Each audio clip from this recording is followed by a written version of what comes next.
Jacob Coble. I'm a firefighter with the City of Winfield. Today we're going to be explaining donning and doffing our PPE or personal protective equipment. This is gear that is especially made for us to go inside of house fires. The material is made to keep us from getting too hot or burnt. I've got Cody Morris here.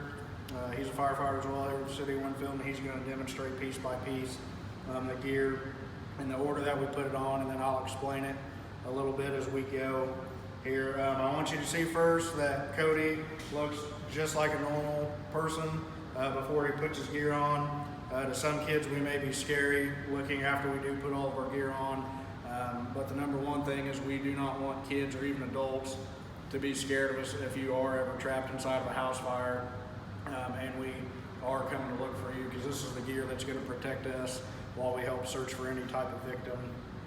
So as you can see, Cody's got all of his gear laid out. We try to put all this gear on in about a minute so we can get out of the doors in a timely fashion to respond to a 911 call.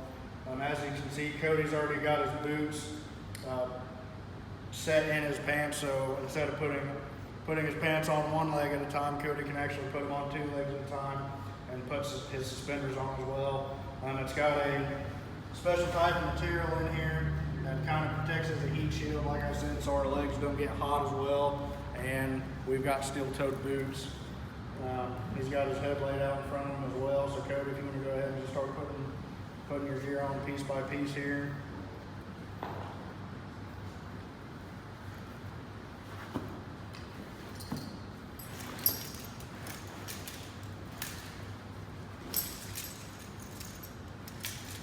That took Cody probably just about 10 seconds just to put his boots and suspenders on. He's got what we call a Nomex hood. It's going to protect our face and our neck from any heat as well. He'll pick up his coat. It's almost kind of like a winter coat that you'd wear in the winter time, but then again, it's got special material made into it to protect us from the heat. At no point when we put all of our gear on, we don't want any skin exposed.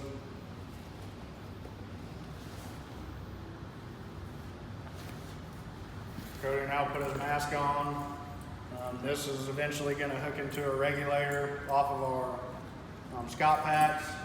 We're able to breathe clean air while we're doing a search and rescue inside of a residence or a building. Cody tightens down his mask so we don't have any leak whatsoever, so we don't get any smoke or any toxins inside of our mask. Cody's already starting to look a little bit different. He doesn't look like he did when we first didn't have any of his gear on. He'll put his helmet on. It's hard plastic. It's got a visor on it, so if there's any debris, we don't get any debris in our eyes, and he's also got that mask over the top of him as well. We want to cinch that down so we don't lose that inside of a fire.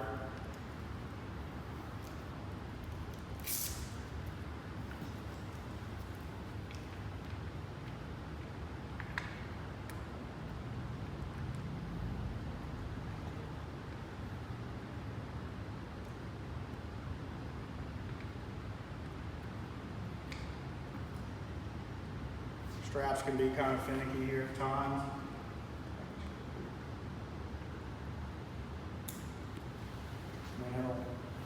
Last thing he'll do is he'll put his air pack on, kind of like a backpack.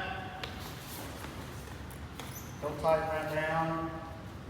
He will turn the valve on, and then he'll connect his regulator right here into his face piece.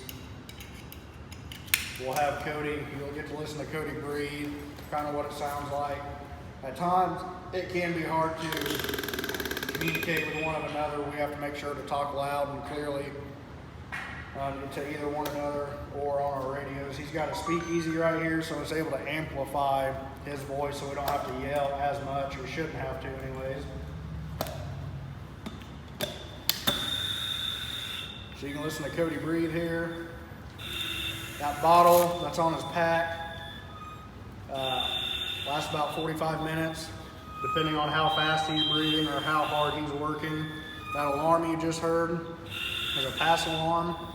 If Cody were to lay still for a certain amount of time, that alarm will go off and it lets other firefighters know that Cody's not able to move and he could be potentially in a dangerous situation, and it's very loud, and we're able to locate that firefighter that's injured pretty easily. Yeah. And all Cody has to do is just kind of move around or shake to where that sensor goes off. Like I said, Cody looks 100% different now from when he first put his gear on. It is the same person underneath there. Again, we don't want, especially kids, to be scared of us when we are inside of a fire, because all this gear right here is here to protect us.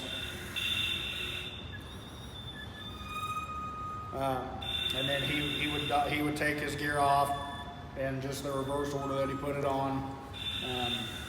And then after the fire, Cody's going to check, see if he has any holes or anything in his gear that needs to be repaired or looked at if damaged. So that's it for today. If you have any questions regarding our equipment or how we put it on, feel free to call Winslow Fire Department 221-5560. You guys have a good day.